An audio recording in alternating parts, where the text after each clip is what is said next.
තෙරුවන් සරණයි හැම දිනාටම. අදත් අපේ සුපුරුදු සදහම් හමුව අප මේ ආරම්භ කරන්නේ. අද දිනේ වශයෙන් ගත් විට 2020 වර්ෂයේ 9 වෙනි මාසයේ 17 වෙනි දින අප මේ සදහම් හමුව පවත්වන්නේ Skype මාධ්‍යයෙන් ශ්‍රී ලංකාවේ වේලාවෙන් උදෑසන 5:30ට අද 17 වෙනිදා බ්‍රහස්පතින්දා දිනයක් සුපුරුදු වේලාවට අපේ කල්යාණ මිත්‍ර හැම දෙනාම සහසම්බන්ධ වී සිටිනවා. හැම දෙනාමත් අපි ඊටාම ගෞරවයෙන් මේ අවස්ථාව පිළිගන්නවා කල්යාණ මිත්‍රත්වයෙන්. වෙනද වගේම අපි පළමුවෙන් මේ උතුම් ශ්‍රී සද්ධර්මය අවබෝධ කරගෙන ලෝක සත්වයා කෙරෙහි අප්‍රමාණ කරුණාවෙන් දේශනා කොට වදාළ තථාගත බුදු පියාණන් වහන්සේ ගෞරවයෙන් සිහි කරගෙන නමස්කාර පාඨයේ 3 වාරයක් කියලා බුද්ධ වන්දනාවෙන් අපි දහම් හමුව ආරම්භ කරමු. නමෝ තස්ස භගවතු අරහතෝ සම්මා සම්බුද්දස්ස නමෝ තස්ස භගවතු අරහතෝ සම්මා සම්බුද්දස්ස නමෝ තස්ස භගවතු අරහතෝ සම්මා සම්බුද්දස්ස සාදු සාදු සාදු. තෙරුවන් සරණයි හැම දිනාටම. අපි අපේ සුපුරුදු දහම් හමුව මේ පවත්වන්නේ අද දිනේ. අපි මේ දහම් හමුව පවත්වන්නේ කුමන අරමුණකින්ද කියන කාරණේ හැම දිනම දන්නවා. එක් පැත්තකින් අපේ ධර්මාවබෝධය වැඩි දියුණු කරගන්නට අපි මේ යන ගමනට ආධාරකයක් උපකාරකයක් බවට පත් කරගන්නට, අනිත් පැත්තෙන් බුද්ධ ශාසනයේ පැවැත්වීමක් මේ කටයුත්තෙහිලා සිදු වෙනවා. බුද්ධ ශාසනය පවත්වනවා කියලා කියන්නේ මේ ධර්මයේ විනය ඉදිරියට පවත්වාගෙන යාමටයි. ඉතින් එය අප්‍රමාණ කාලයක් පවත්වාගෙන ඇවිදින් තිබෙනවා. ඒ අනුව අපට හැකිතාක් කාලයක් මේ ධර්ම විනය සජීවීකරණය කරගන්නට උත්සාහ කරනවා. සජීවීකරණය වෙන්නේ ප්‍රධාන වශයෙන් අපේ ජීවිත තුලින්. අපි මේ ධර්මය අවබෝධ කරගෙන අපේ ජීවිත වල ඒ දහම ජීවිතයට එකතු කරගෙන තිබේ නම් ඒ වගේ මේ හැකිතාක් අන් අයට තේරුම් බේරුම් කරලා දීලා ඒ අයත් යොමු කරගෙන තිබේ නම් පිරිසක් වශයෙන් තනි පෞද්ගලිකව පුද්ගලයන් වශයෙන් හා පිරිසක් වශයෙන් මේ දහම අනුගමනය කරනවා නම් අපි ශාසනයේ සජීවී කියලා දහම සජීවී කියලා පිළිගන්නවා. වර්තමානය තථාගත දහම සජීවීව පවතින යුගයක්. ඒ නිසායි අපිට මේ දහම අහන්න, විමසන්න, සාකච්ඡා කරන්න, අනුගමනය කරන්න පිළිපදින්න අවස්ථාව සැලසීලා තියෙන්නේ. අපි හැමෝම එකතු වෙලා ඒ උතුම් කාර්යය තමයි මේ සිද්ධ කරන්නේ. එතකොට ධර්ම සාකච්ඡාවේ මූලික ඉලක්කය නිවනට අදාළ කරුණු කාරණා අවබෝධ කර ගැනීම. තවත් විදිහකින් කිව්වොත් නිවන් මඟ එලිපෙහෙලි කර ගැනීම මූලික අරමුණ, මූලික පරමාර්ථය. ඒ අනුව අපි දැනට අපේ සාකච්ඡා මාලාව මේ හේතුඵල ධර්මතාව එවත් පටිච්චසමුප්පාද කියන මාතෘකාවෙන් කරගෙන යනවා. අපි පහුගිය සාකච්ඡා කීපයක් මේ සම්බන්ධයෙන් සිද්ධ කළා. අදත් මේ මාතෘකාවම ටිකක් ඉදිරියට ගෙනියන්න බලාපොරොත්තු වෙන්නේ. මුලින්ම අපි මේ හේතුඵල ධර්මතාවය එහි න්‍යාය නැවත කෙටියෙන් මතක් කරගමු. හේතුඵල ධර්මතාව කියන්නේ සෝබාදහමයි. සෝබාදහමේ ස්වභාවය කියලා අපිට ඒක කියන්න වෙන්නේ. සෝබාදහමේ නීතිය කිව්වත් ඒක සුදුසු නැහැ. සෝබාදහමේ ස්වභාවය සබහා දහමේ ලක්ෂණය කියන්න පුළුවන්. ලක්ෂණයක් තමයි මේ සිද්ධි අතර අන්තර් සම්බන්ධතාව. සමහර දේ හට ගන්නකොට තවත් දේවල් ඒ සමග හට ගන්නවා. ඇතැම් දේවල් පවතින විට තවත් දෙයක් ඒ සමග සම්බන්ධව පවතිනවා. යමක් වෙනස් වෙනකොට ඒක තවත් දෙයක් වෙනස් වෙනවා. යමක් නිමා වෙනකොට නතර වෙනකොට තවත් ඒහා සම්බන්ධව පැවතුණු දේවල් නතර වෙනවා. මෙන්න මේ වගේ සිද්ධි අතර පැවැත්ම, හට ගැනීම, වෙනස් වීම, නතර වීම කියන මෙන්න මේවට අදාළ අන්තර් සම්බන්ධතාවක් තමයි අපිට මේ හේතුඵල සම්බන්ධතාවයෙන් පෙන්눔 කරන්නේ. ඉතින් හේතුඵල කිව්වම ඒකෙත් තියෙනවා සමහර වෙලාවට හේතුව ඵලයක් වෙනවා, ඵලයේ හේතුවක් වෙනවා. ඒකෙත් තියෙන යම්කිසි වෙනසක්. හේතුව හැමතිස්සෙම හේතුව නෙවෙයි. ඒ හේතුව ඵලයක් වෙලා ඒකෙන් ඵලයේ තවත් හේතුවක් වෙලා ඒ විදිහට හේතු නිසා ඇති කරන ඵල ඒවත් නැවත හේතු වෙලා තවත් ඵල ඇති කරන ලක්ෂණයක් පේනවා. පාලි භාෂාවෙන් මේ හේතුඵල ධර්මතාවයේ බුදු පියාණන් වහන්සේ වාක්‍ය 4කින් වගේ දේශනා කරලා තිබෙනවා. ඉමස්මින් සති ඉදං හෝති. මෙය ඇති කල්ලි මෙය වෙයි. ඉමස්ස උප්පාදා ඉදං උප්පජ්ජති. මෙය හටගන්න විට මෙයත් හටගනී. ඉමස්මින් අසති ඉදං නහෝති. මෙය නැති විට මෙය නැත. ඉමස්ස නිරෝධා ඉදං නිරුජ්ජති ආදී වශයෙන් මෙය නතර වෙන විට නැත්නම් මේ නිමා වන විට මේද නිමා වේ කියලා. එතකොට මේ සිද්ධාන්තයේ මේ ස්වභාවය නැත්නම් සබාධමේ මේ ලක්ෂණය බුදු පියාණන් වහන්සේ මතු කරලා දෙන්නේ මේ අපේ ධහමේ අපේක්ෂිත මූලික පරමාර්ථය සාක්ෂාත් කර ගැනීම සඳහා. විශේෂයෙන් දුක ඇතිවීම සහ දුක නිමා කිරීම, නිමා වීම කියන කාරණයට සම්බන්ධ කරලයි මේ හේතුඵල ධර්මතාවය මතු කරලා දෙන්නේ. එතකොට මේ දුක කියන එක බුදුදහමේ ප්‍රධාන සාකච්ඡාව. මිනිස්යා විසින් මිනිස්යාව පෙළන මේ දුක්ඛ ස්වභාවය. කායික වශයෙන් සහ මානසික වශයෙන් ඇති කරන කිසියම් ආකාරයක පීඩාකාරී පෙළන ගතියට දුක්ඛ කියලා කියන්නේ. දරා ගැනීමට අපහසු කියන අර්ථය, දුෂ්කරාර්ථයෙන් දුක්ඛ කියන්නේ. එතකොට ඒ තත්වයක් තියෙනවා මනුෂ්‍යයා තුළ. ස්වභාවික තත්වයක් යටතේ ස්වභාවික තත්වයන් යටතේ මතුවලා ඉන්නා වූ යම් දුෂ්කරතාවයන් තියෙනවා. ඒව තමයි මේ ශරීරයක් උරුම කරගෙන තිබීම නිසා ශරීරයක් ඇති කල්හි ඇති වෙන කායික දුෂ්කරතා තිබෙනවා. ජරාවටපත් වීම, ලෙඩවීම ආදී දේවල්. ඒ වගේම කාය සම්පස්සජං අසාතං වේදිතං කියන කයට ස්පර්ශ වශයෙන් දැනෙන්නා වූ යම් කටුකත්වය. ඒවා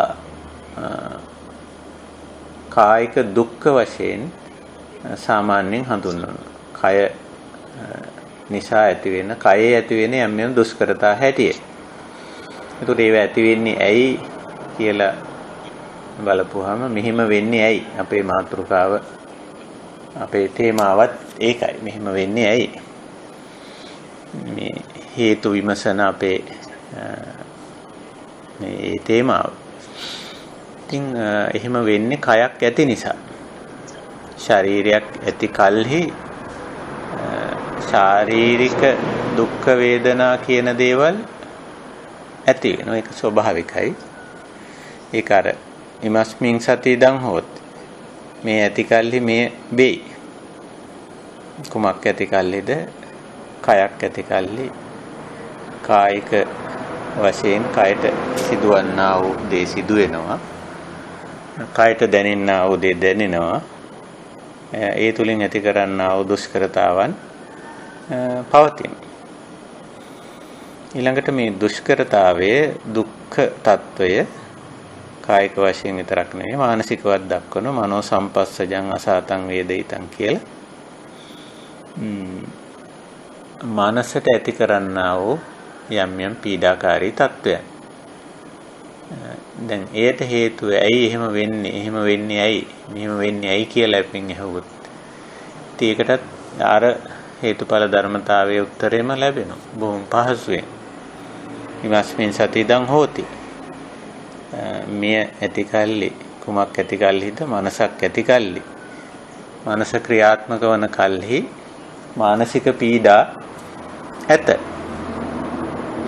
මනෝ සම්පස්සජං අසාතං වේදිතං ඇත. එතකොට දැන් මෙතන දුක්ඛ කියන මාතෘකාව ගත්තම ඊටාම පැහැදිලි මේ ස්වභාවික අපි මේවට කියන්නේ දුක්ඛ කියලා මේ ස්වභාවික දුෂ්කරතා පවතිනවා. ඕනම තැනක ඕනම කෙනෙකුට කයක් මනසක් තියෙනවා. පුද්ගලය වශයෙන් අපි ගත්තම ඔය කය මනස දෙක තමයි පුද්ගලයා කියලා කියන්නේ. මේ දෙක එකට ක්‍රියාත්මක වීම. ඉතින් මේ දෙක ඇති කල්හි කායික අපහසුතා මානසික අපහසුතා ඇති වෙනවා. එතකොට මේක තේරුම් ගැනීම පළමු කොට අවශ්‍යයි. මේ හේතුඵල ධර්මතාවය අවබෝධ කරගන්නවා කියලා කියන්නේ ඒකයි. ඉතින් මේ හුඟක්ම අපි මේ හේතුඵල සම්බන්ධතාවය අපේ ජීවිතය තුළින් අපේ ජීවිතයේ සංසිද්ධි තුළින් ප්‍රායෝගික දේවල් තුළින් මේ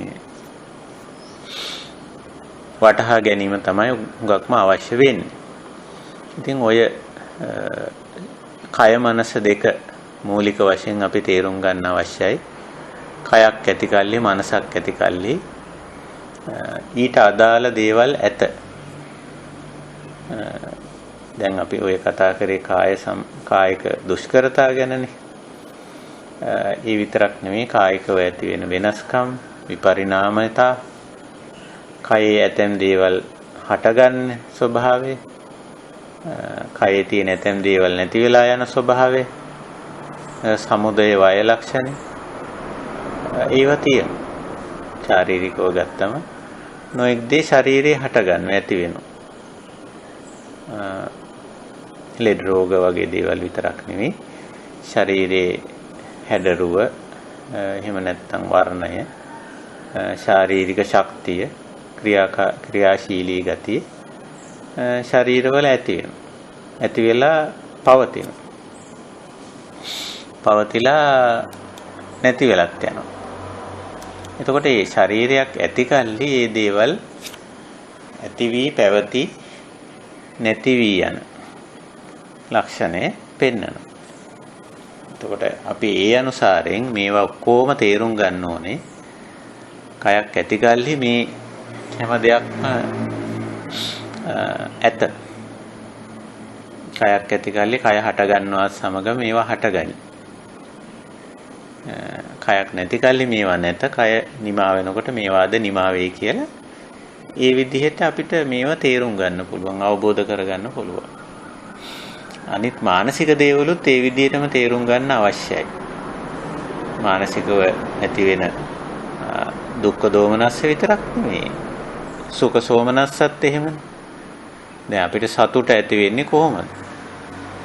ඉතින් මනසක් තියෙන නිසා සතුට ඇති වෙනවා. කායික පහසුවත් අපි කතා කරමු. ඇයි අපි අපහසුවම කතා කරන්නේ? කායික පහසුවත් ඇති වෙනවා. ඉතින් කායික පහසුවක් අපි ලබන්නේ නැත්තම් ඉඳින්නේ කයක් ඇති කල්ලි. කයක් නැත්තම් කායික පහසුවක් නැහැ. මනසක් තියෙන නිසා මනසින් සතුට විඳිනවා. සැප විඳිනවා. සෝමනස්සේ ඇති වෙනවා. ඒ මනසක් ඇති කල්හි ඒ මනෝභාවයන් ඇති වෙයි. එහෙමනේ. ඉතින් ඒවා සමහර දේවල් මනස එහෙමම තියෙද්දි මනසේ ඇති වෙන දේවල් ඇති වෙලා පැවතිලා ටික වෙලාවක් නැති වෙලා යනවා. එහෙමනේ දැන් ශාරීරියේ පැත්තෙන් ගත්තම ශාරීරියේ යම් යම් දේවල් හට ගන්න. හේතුඵල ධර්මානුකූලව දැන් අපි කුඩා කාලෙම අපි උපදිනකොට දත් නැහැනේ. නමුත් දත් එනවා ටික කාලයක් යනකොට. ඉතින් ශරීරයක් ඇති නිසා දත් ඇති වෙනවා. නමුත් සමහර විට ඒ දත් ටික කාලෙකින් වයසට යනකොට හැලිලත් යනවා. ශරීරයේ තවමත් තියෙනවා. නමුත් දත් ආව හැලිලා ගියා. එහෙම දේවලුත් තියෙනවා. ඉතින් ඇයි එහෙම වෙන්නේ? ඉතින් ඒක ශරීරයේ ස්වභාවය. ඒ හැටි. ඒක සබාධමේ ලක්ෂණය. මනසෙත් උහම. මනසේ යම් යම් දේවල් ඇති වෙලා පැවතිලා නැති වෙලා යනවා. සිතිවිලි ඇති වෙනවා, පවතිනවා නැති වෙලා යනවා. සතුට ඇති වෙනවා, ටික වෙලාවක් පවතිනවා මනසේ නැති වෙලා යනවා. දුක ඇති වෙනවා, පවතිනවා නැති වෙලා යනවා. එතකොට මේ කය මනස දෙක ඇති කල්හි කායික තත්වයන් ඇත. මානසික තත්වයන් ඇත. ඒවා පවතී. සමහර විට ඒවා නිමා වෙයි. මේ දෙක නිමා වෙනකොට මේ තත්වයන් සම්පූර්ණයෙන් නිමා වෙයි. ඉතින් ওই විදිහට මේ සරලව අපි ගත්තොත් මේ සංසිද්ධිය එහෙමයි. ඊට පස්සේ ඉතින් බාහිර ලෝකයට, බාහිර සමාජයට, පරිසරයට ගිහිල්ලා බැලුවත් අපිට මේවා මේ හේතුඵල ධර්මතාවය දකින්න පුළුවන්. සමාජය ගත්තොත් සමාජයේ යහපත් මිනිස්සුන් ඇති කල්හි සමාජයේ සාමකාමීව පවතී. එහෙමනේ. අයහපත් මිනිස්සු ඇති කල්හි සාමකාමී බව නැත. අයහපත් බවක් පවතී. ඒ වගේ නිවසක වුණත් ඉතින් ඒ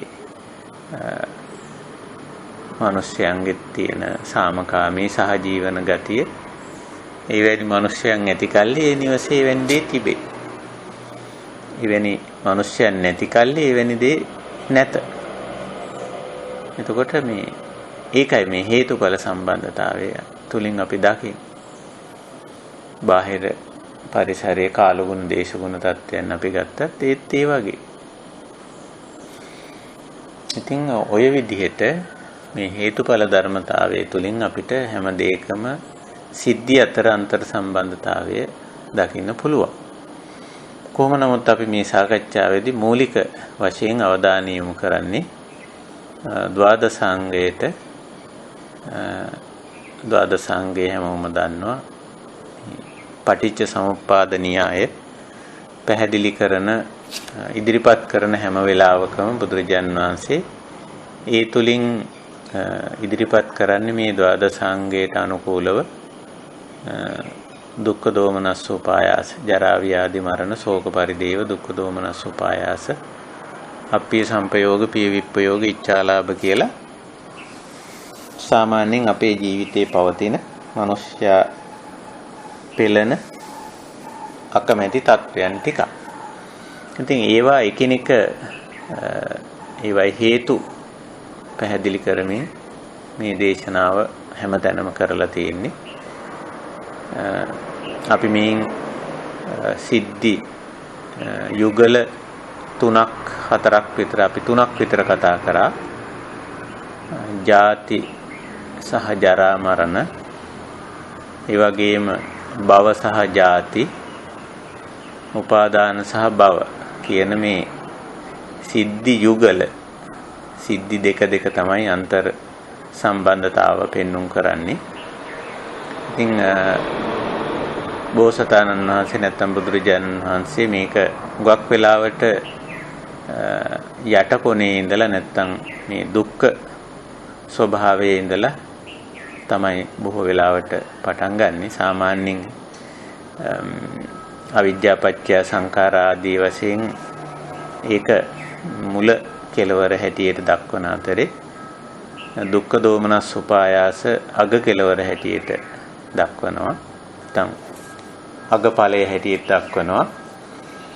ඒ ඵලය තමයි සාකච්ඡා කරන්නේ මූලික වශයෙන්. එතකොට කොහොමද දුක්ඛ දෝමනස් උපායාස, ජරා ව්‍යාධි මරණ, අප්පිය සංපයෝග, පීව විප්පයෝග, ඉච්ඡාලාභ ඇති වෙන්නේ? ඉතින් ජාතිපච්චය කිසියම් සත්වයක් හැටියට ඉපදුණු නිසා, සත්ව කොට්ටාසයකට අයිති වුණු නිසා ඒ සත්ව කොට්ටාසයට අයිති ඒ තත්ත්වයන් වලටපත් වෙනවා කියන එක. ඊට පස්සේ අපි ඒ එක්කම කතා කරා මේ යම් යම් ಜಾති නැත්නම් සත්ව කොට්ටාසයන්ට වැටෙන්නේ කොහොමද? එතෙන්දි මේ භව පච්චය ಜಾති කියන සිද්ධි යුගලය අපි අවබෝධ කරගත්ත කතා කළා. මේ භව කියන එක සමහර ඇත්තන්ට පොඩි ගැටලුකාරී බවක් තියෙන බව මේ සඳහන් කළා. සමහර ඇත්තෝ මේ පිළිබඳව අපි සාකච්ඡා කළා. නමුත් මෙතන අර භව කියනකොට මේ ජීවිතයට සම්බන්ධ කරගන්නේ නැති ගතියක්, විශේෂයෙන් පුනබ්බව කියන පැත්තට වැඩියෙන් නැඹුරු වන ගතියක් තිබෙනවා මේ සාකච්ඡාවේදී. නමුත් බුදුරජාණන් වහන්සේ වර්තමාන භව තමයි කතා කරන්නේ. ඒ කියන්නේ කර්ම භව කියලා අපි ඒකට කියන්නේ. වර්තමානයේ අපි කරන්නා වූ සචේතනික ක්‍රියා. එතකොට මේ කර්ම භව කිව්වම හුඟක් වෙලාවට මේ ක්‍රියා කිව්වම චේතනා, වචන, ක්‍රියා කියන තුනම අයිති. ඉතින් මේකේ මූලිකම දේ චේතනා. වර්තමාන මොහොතේ මේ මොහොතේ අපි ඇති කර ගන්නා වූ මානසික තත්ත්වය අනුව අපි කිසියම් ආකාරයක ಜಾති යම් ಜಾතියකට වැටෙන යම් වර්ගයකට වැටෙන. අපි දැන් පෞසිතවිල්ලක් ඇති කරගත්තොත් මේ මොහොතේ රාග සිතවිල්ලක්, ද්වේෂ සිතවිල්ලක් ආදී වශයෙන් අකුසල සිතවිල්ලක් ඇති කරගත්තොත් එතකොටම ඒ අපේ ඒ භවය නිසා, ඒ කර්ම භවය නිසා, කර්මය නිසා, අකුසල චේතනාව ඇති කර ගැනීම නිසා අපි අකුසල චේතනා සහිත පුද්ගලයෙක් බවට පත් වෙනවා වර්තමාන මොහොතේ ගත්තා. ඒ වගේම අපි මේ මොහොතේ අකුසල සහගත වචන පාවිච්චි කරනවා නම් බොරු, කේලම්, පරුස වචන, හිස් වචන කියන කෙනෙක් බවට පත් වෙලා තිබෙනවා නම් එතකොටම අපේ භවය නැත්නම් අපේ වර්ගය, අපේ ජාතිය බොරු කියන්නේ, කේලම් කියන්නේ, පරුස වචන කියන්නේ, හිස් වචන කියන්නේ බවට පත් වෙනවා.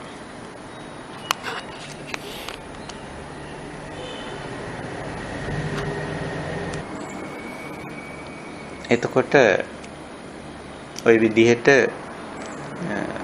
යම් මොහොතක අපි මේ මොහොතේ වර්තමාන මොහොතේ අපි බොරු, කේලම්, පරුස වචන, හිස් වචන භාවිතා කරනවා නම් එතකොට අපි බොරු කියන්නේ, කේලම් කියන්නේ, පරුස වචන කියන්නේ, හිස් වචන කියන්නේ බවට අපි පරිවර්තනය වෙනවා.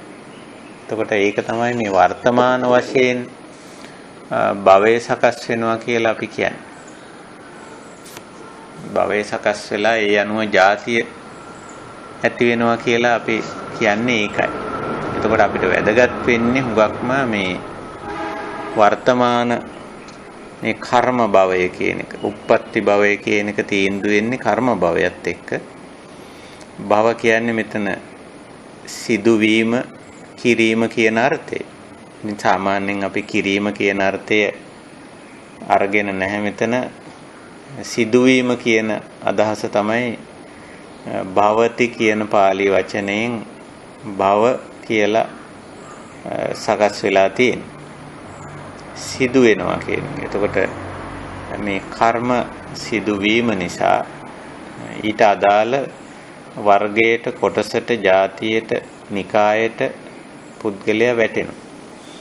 මේ වැටුනම එතන ඉඳලා එයාට ඊට අදාළ භව දුක නැත්නම් ජාති දුක්ඛය විඳින්න වෙනවා. එතකොට දැන් අපි ඔය සිද්ධිය ටිකක් වර්තමාන කරලා ගන්න උත්සාහ කරමු. දැන් මම හිතන්නේ යම් සටහනක් ඔයත්තන්ට ඒවල ඇති, ඒක කියව ගන්න අවස්ථාවක් ලැබුණද දන්නේ නැහැ. ඒ සටහනේදීත් මම මේ වගේ සමහර දේවල් මතු කරලා තිබෙනවා. වර්තමානයේ යම් පුද්ගලයෙක් ඔහුගේ කර්ම භවය, ඒ කියන්නේ ඔහුගේ සිතිවිලි සකස් වීම, වචන සහ ක්‍රියා, මේ තුන සකස් වෙන ආකාරය අනුව යම් කෙනෙක් පරුස වචන හිස් කියන්නේක් නම් ඉතින් ඒ තැනැත්තාගේ ස්වභාවය පරුස පුද්ගලයෙක් ගණයට වැටෙනවනේ. එහෙම තමයි ඊට පස්සේ හඳුන්වන්නේ අනිත් අය. රළු වචන, පරුස වචන කියන්නේ නැත්තම් බොරු කියන කෙනා බොරුකාරයෙක් හැටියට, හිස් වචන කියන තැනත්තා නිකන් මේ ඕපාදූප කියන්නේ හිස් වචන කියන්නේ හැටියට ඒ ගොඩට වැටෙනවා. ඉතින් ඊට අදාළ දේවල් ටිකක් එතන ඉඳලා ඒ තැනත්තාගේ ජීවිතේ සකස් වීමක් තියෙනවා. ಜಾති කියන්නේ ඒ ගොඩට වැටෙනවා කියන්නේ. ඉතින් ওই විදිහට වර්තමාන ක්‍රියාව, වර්තමාන ඒ සිදුවෙන පුද්ගලයාගේ ජීවිතයේ සිදුවෙන සිද්ධිය සමග මේ පුද්ගල ජීවිතය නව සකස් වීමක්, අලුතෙන් සකස් වීමක් සිද්ධ වෙනවා. වර්තමාන කර්මය, කායික කර්මය ගත්තොත් යම් කෙනෙක් ප්‍රාණඝාතය කරනවා නම් ඉතින් ඝාතකයෙක් හැටියට තමයි යාව හඳුන්වන්නේ. එතකොට ඒ ඝාතකයාගේ කොටසට වැටෙනවා. හොරකම් කරනවා නම් ඒ තැනත්තා හොරුන්ගේ කොටසට නැත්නම් හොරෙක් කියලා හඳුන්වනවා. එතකොට හොරෙකුට අදාළ කරන ජීවන පැවැත්මක් ඒ පුද්ගලයා තුළ තියෙනවා. ඉතින් ওই විදිහට මේ භවපච්චය ජාති කියන කාරණේ දෙපැත්තකින් විග්‍රහ වෙනවා. මූලික වශයෙන් බුදුරජාණන් වහන්සේ විග්‍රහ කරන්නේ වර්තමාන ජීවිතය තුළ. වර්තමාන භවය නිසා වර්තමාන ජාතිය. භවපච්චය ජාති. ඊට පස්සේ ඒකෙන්ම අනාගත භව නැත්තම් අපි ඒකට කියන්නේ පුනබ්භව කියලා. පුනබ්භව. මරණයෙන් පස්සේ සකස් වෙන එක ගැන ඒ කියන්නේ. එතකොට ජීවිතයේ සකස් වීම මේ ජීවිතය තුලත් අලුත් තත්වයන්, නව තත්වයන් ඇති වෙනවා. ඊළඟට ඒක සිද්ධ වෙන්නේ වර්තමාන කර්මානුවනේ. වර්තමානයේ අපි හිතන පතන ආකාරය අනුව අපේ ජීවිතේ, වර්තමාන ජීවිතේ සකස් වෙනවා. වර්තමානයේ අපි කතා කරන විදිය අනුව අපේ ජීවිතේ සැප දුක් විඳිනවා. වර්තමානයේ අපි කරන කායික ක්‍රියා අනුව ඒ සැප දුක් විඳිනවා. මේ ආකාරයේ. ඊට පස්සේ මේ වර්තමාන ක්‍රියාවල ප්‍රතිඵලයක් විදිහටම මරණයෙන් පස්සේ පුනබ්භව කියලා එක අපි කියන්නේ නැවත මේ ජීවිතයක් සකස් වීම. ආපහු ඒකත් ඒ විදිහටම සිද්ධ වෙනවා. එතකොට ඒක හේතුඵල ධර්මතාවයේ තුල අපි තේරුම් ගන්න. මේ භවපච්චය ජාති කියන මේ පුරුක, මේ කොටස, මේ යුගලය, සිද්ධි දෙක ඒ විදිහට තේරුම් ගන්න. ඊට පස්සේ මේ භව සහ ඊට මුලින් තියෙන යුගලයත් අපි කතා කරා. උපාදාන පත්‍ය භවෝ කියලා. උපාදාන කියන වචනේ අපි ගොඩක් විස්තර කරේ නැහැ. නමුත් කලින් විස්තර වීම කෙරිලා තියෙනවා වෙනත් සාකච්ඡාවලදී. උපාදාන කියන වචනේ දැඩිව ගන්නවා කියන අදහස තමයි හුඟක්ම පරිවර්තනය වෙන්නේ. වරදවා ගැනීම වැරදි ආකාරයේ සම්බන්ධයක් කියන එක තමයි වඩා සුදුසු.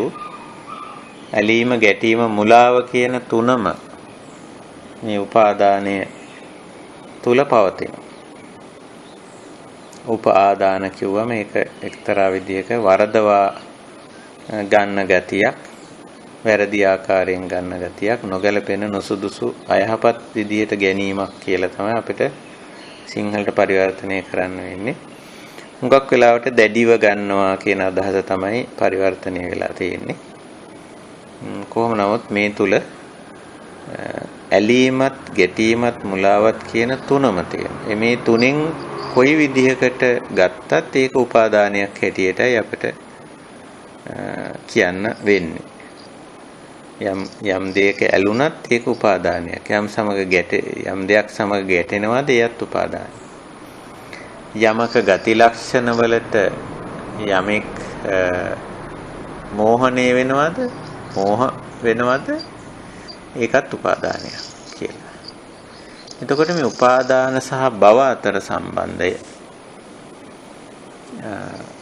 ඒක අපි පොඩ්ඩක් විමසලා බැලුවොත් මේ කර්ම භව අපි මෙතන ප්‍රධාන වශයෙන් ගන්න. උප්පත්ති භව නෙමෙයි. උප්පත්ති භවත් මේකට සම්බන්ධ වුණාට වඩා වැදගත් වෙන්නේ කර්ම භවය. එතකොට යම් කෙනෙක් යම් සත්‍යයක යම් මොහතක යම් කිසි ආකාරයේ සිතවිල්ලක්, වචනයක්, ක්‍රියාවක් සිදු කරන්නේ විශේෂයෙන් මෙතන අදහස් කරන්නේ මේ අකුසල පක්ෂයට අදාළ සිතවිලි, වචන, ක්‍රියා. ඉතින් පුණ්‍ය පක්ෂයට අයිති දේවලුත් මෙතෙන්ට ගන්න පුළුවන්. එතකොට ඒවා සිද්ධ වෙන්නේ මේ උපාදාන පච්චය භව වැරදි ආකාරයේ ගැනීම නිසා. දැන් අපි හිතමු වැරදි සිතවිල්ලක් ඇති කරගන්නවා කියලා. යම් මොහොතක මේ වර්තමාන මොහොතේ අපි යම් සිද්ධියක් අලලා වැරදි සිතවිල්ලක් ඇති කරගන්න. තරහක්, අමනාපයක්, වෛරයක්, කෝධයක්, රාගයක්, ද්වේෂයක්, ඊර්ෂ්‍යාවක්, මානයක්, මදයක් ඇති කරගන්නවා. එතකොට මේ වැරදි ඇති කර ගැනීමත් අවිද්‍යාව නිසා. දැන් මේ හැම ලින්ක් එකේම තියෙන්නේ, හැම පුරුකකම, හැම සිද්ධි දෙකක් අතරම තියෙන දේ අවිද්‍යාව. අවිද්‍යා පත්‍ය කියලා මේ හේතුඵල ධර්මතාවය ආරම්භ කරද්දී අවිද්‍යා පත්‍යාව, අවිද්‍යාව පත්‍ය වෙලාම තමයි මේ දෙක සිද්ධ වෙන්නේ. දැන් උපාදානය කරන්නේ යමක් සමග ගැටෙන්නේ, ඇලෙන්නේ, මුලා වෙන්නේ ඒ අවිද්‍යාව නිසා. ඒ ගැටෙන දේ, ඇලෙන දේ, මුලා වෙන දේ යථා ස්වභාවය නොදන්න නිසා, අනවබෝධය අවබෝධ කරගෙන නැති නිසා. ඒ නිසානේ යමක් සමග ගැටෙන්නේ. අපි හිතමු උදාහරණයක් හැටියට පුද්ගලයන් අතර ගැටුම කියලා. එතකොට පුද්ගලයෙක් තවත් පුද්ගලයෙක් සමග ගැටෙනකොට මේ දෙදෙනාගෙන් කවරෙක් හෝ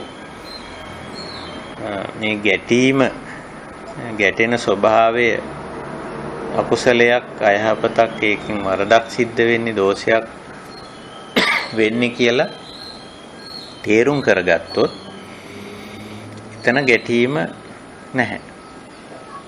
එතකොට ගැටීමක් ඇති වෙන්න එතන අවිද්‍යාවක් බලපාන. ඇලීමක් තියෙනවා නම් යම් තැනක ඒත් එහෙමයි. ඇලීමක් පවතින්නේ ඒත් අවිද්‍යාව නිසා. මෙතන ඇලෙන්න දෙයක් නැහැ. මේකේ ස්වභාවය මෙහිමයි, මේකේ ගතිය, මේකේ ලක්ෂණය, මේ ගුණය මෙහිමයි. ඒ ගතිය, ගුණය, ලක්ෂණය යම් හේතුවකින් හටගෙන යම් කාලයක් පැවතිලා නැති වෙලා යන දෙයක් හැටියට තේරුම් ගත්තොත් ඒක ඇලෙන්න දෙයක් නැහැ. ගැටෙන්න දෙයක්වත් නැහැ. නමුත් ඒ අවබෝධයේ නැතිකම ඒකට අපි අවිජ්ජා කියලා කියන. නැති නිසා මෙතන ගැටෙනවා, ඇලෙනවා. ඒකයි ස්වභාවය. එතකොට මේ ඇලෙන ගැටෙන ගතිය ළඟට මුලා වෙන ගතිය මෝහන ලක්ෂණය. මෝහන ලක්ෂණය ඉන්නේ හුඟක්ම මේ අරමුණු වල තියෙන පිනවන පෙළෙන ගතිය නිසා. ඇහැට පේන රූපේ, කනට ඇහෙන ශබ්දේ, නාසයට දිවට කයට දැනෙන ගන්ධ රස පහසේ තියෙන මේ මෝහන ලක්ෂණ නැත්නම් ඒවයි තියෙන පෙළෙන ගතිය හෝ පිනවන ගතිය නිසා එහෙම ගති ලක්ෂණ ඒ රූප ධර්ම වල නාම ධර්ම වල තියෙනවා. නැතුව නෙවෙයි. එහෙම තියෙනවා. එතකොට ඒවා ඉන්ද්‍රිය ගෝචර වෙනවා. පේපස්සින්දුරන්ට ගෝචර වෙනවා. හැට පේනවා, කනට ඇහෙනවා, නාසයට දිවට කයට දැනෙනවා. සහ මනසටත් වැටහෙනවා. ඉන්ද්‍රිය හයම ඉන්ද්‍රියත් එක්කම ගත්තොත් හයටම ගෝචර වෙනවා. එතකොට මේ පෙළෙන පිනවන ගතිය එක්තරා විදිහක මෝහණය වෙන. ඒ වෙලාවේ සතිය උපදින්න නැති කමින් ඇති වෙන තත්ත්වයක් මේ මෝහන තත්ත්වය කියලා කියන්නේ. එතකොට මේ මෝහයත් ඒකත් උපාදානයක්. මෝහ සහගතව අරමුණත් එක්ක කටයුතු කිරීම. එහෙම නැත්නම් ද්වේෂ සහගතව අරමුණත් එක්ක කටයුතු කිරීම. රාග සහගතව අරමුණත් සමග කටයුතු කිරීම කියන්නේ. මේ රාග, දෝෂ, මෝහ කියන තුනෙන් කරන ගනුදෙනුවට තමයි මේ උපාදාන කියලා කියන්නේ. උපාදාන. එතකොට මේ උපාදානයේ නිසා අර අකුසල කර්ම කෙරෙන උපාදාන පත්‍ය භවෝ කියලා කිව්වේ. එතන භව කියන්නේ අර අකුසල සාගත සිදුවීම. කාය කර්ම, වචී කර්ම, මනෝ කර්ම කියන්නේ. එතකොට ওই විදිහටයි උපාදාන පත්‍ය භව. යම් මොහතක උපාදානියේ නැද්ද? උපාදාන නිරෝධා භව නිරෝධෝ. අර ඇලෙන ගැටෙන මුලා වෙන ලක්ෂණය යම් තැනකදී එතෙන්දී විද්‍යාව පහළ වෙලා යම් කෙනෙකුට අවබෝධ වුණොත් මේ ඇලෙන එක තේරුමක් නැහැ. මේවයි තියෙන සුඛ සෝමනස්ස ගතියට ඇලෙන එක තේරුමක් නැහැ. මේවයි තියෙන දුක්ඛ දෝමනස්ස ගතිය සමග ගැටෙන එක තේරුමක් නැහැ. ඒක අනවශ්‍ය දෙයක් කියලා වැටහුණොත් ඒ වගේ මේ ගති ලක්ෂණ වලින් මෝහණය වීම ඒක දුර්වලකමක් අනවශ්‍ය දෙයක් කියලා වැටහුණොත් අන්නේ වැටහීම ආවනම් එතන විද්‍යාව අවිද්‍යාව දුරු වීම. එතකොට අවිජ්ජායත්වේ වාසේස විරාග නිරෝධෝ. අවිද්‍යාව දුරු වුණාම අර සිද්ධි දෙක අතර තියෙන නැත්තම් මේ උපාදාන සහ භව අතර තියෙන සම්බන්ධය වෙනස් වෙනවා. උපාදානයක් එතන නැති වෙනවා. උපාදානිය නැති නිසා භව නැහැ. ඉමස්මින් අසති ඉදං නහෝති. ඉමස්ස නිරෝධා ඉදං නිරුජ්ජති කියවනේ උපාදාන නිරෝධා භව නිරෝධෝ. ඒක උපාදානිය ඇති කල්ලි ඉමස්මින් සති ඉදං හෝති. උපාදානිය ඇති කල්හි භව ඇත. අකුසල කාය කර්ම, වචී කර්ම, මනෝ කර්ම මෙතන භව කියලා ගන්න.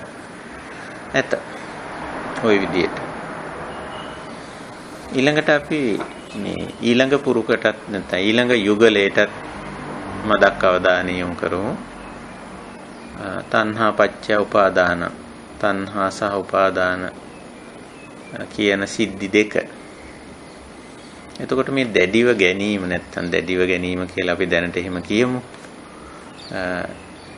ඇලීම් සහගත, ගැටීම් සහගත, මෝහ සහගත සබැඳියා උපාදාන කරන්නේ ඇයි? තණ්හා පත්‍ය. ඔබ තණ්හා කියන ලක්ෂණය මූලික වශයෙන් මනසේ ඇති වෙන ලක්ෂණයක්. අරමුණට තියෙන කැමැත්ත. අරමුණ කියලා කිව්වේ මෙතන අරමුණු 6. ඒ කියන්නේ රූපය, ශබ්දය, ගන්ධය, රසය, ස්පර්ශය සහ මනසට වැටහෙන කාරණය.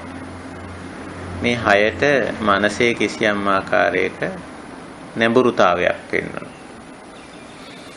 තණ්හා. එතකොට මේ නැඹුරුතාවයත් සාමාන්‍යයෙන්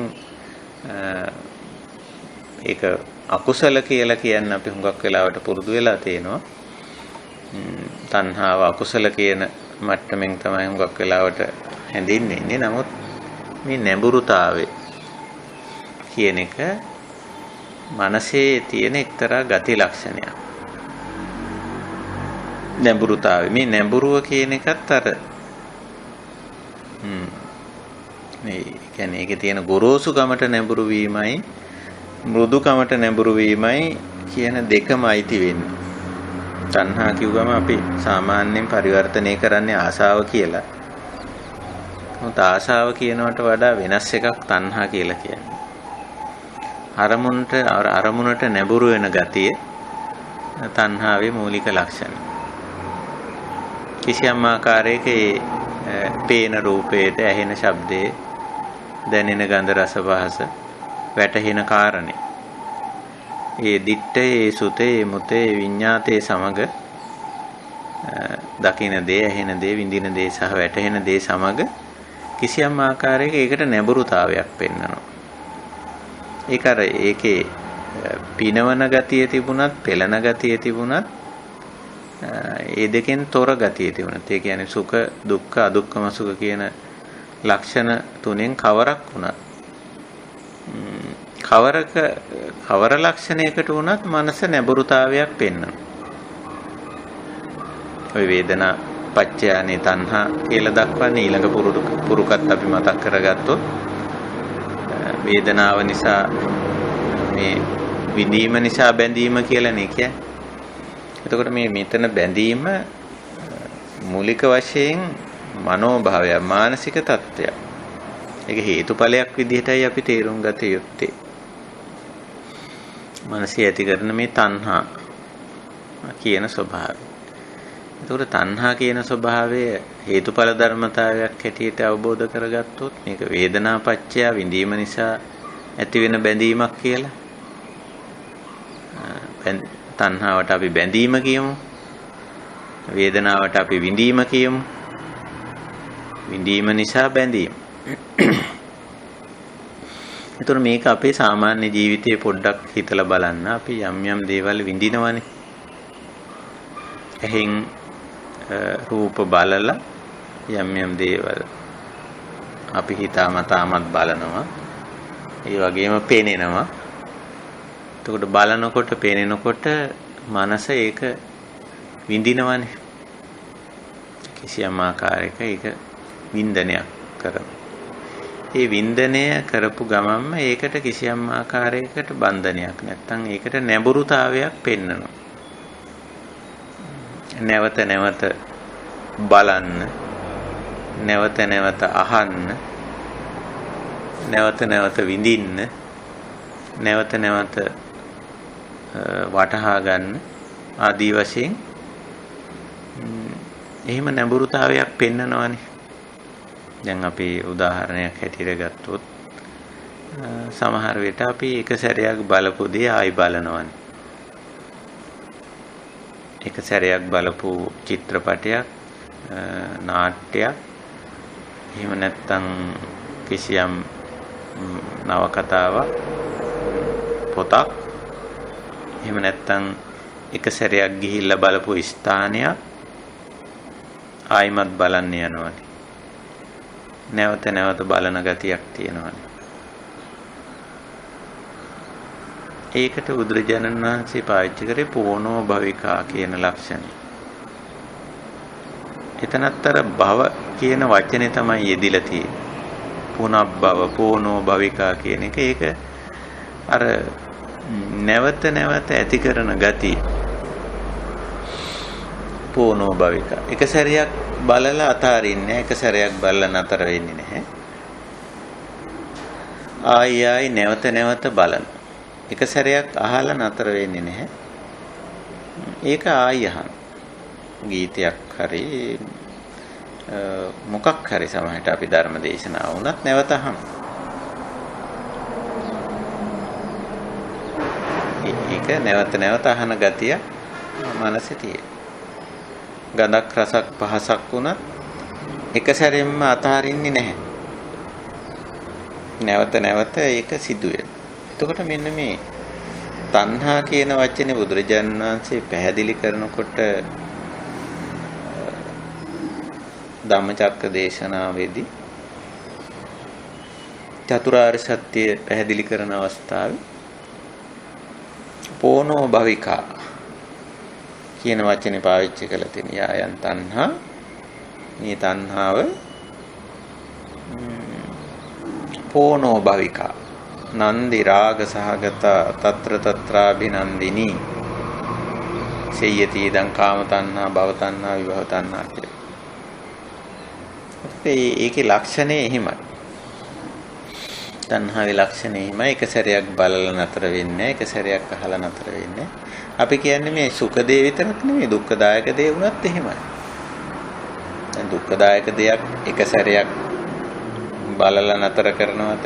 ආයි බලනවා. එක සැරයක් කියලා නතර වෙනවද? නෑ. නැවත නැවතත් කියනවා.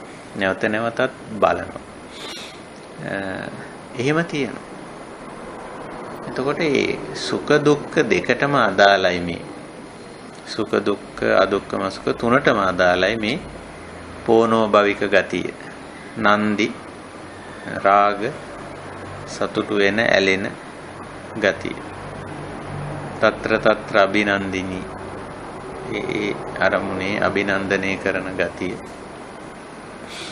නන්දති කියන වචනේත් හුඟක් වෙලාවට පරිවර්තනය කරන්නේ සතුට කියන පැත්තෙන්. මොකද එක්තරා ප්‍රමාණයකට ඒකේ යෙදෙනවා නැවත නැවත යෙදෙනවා කැමැත්තෙන් යෙදෙනවා කියන අර්ථයේ නන්දති කියන වචනේ තියෙන්නේ. එතකොට මේ දුක්ඛදායක දේවල් වුණත් අපි නැවත නැවත දුක්ඛදායක දේවල් අහන ගතිය, බලන ගතිය තියෙනවනේ.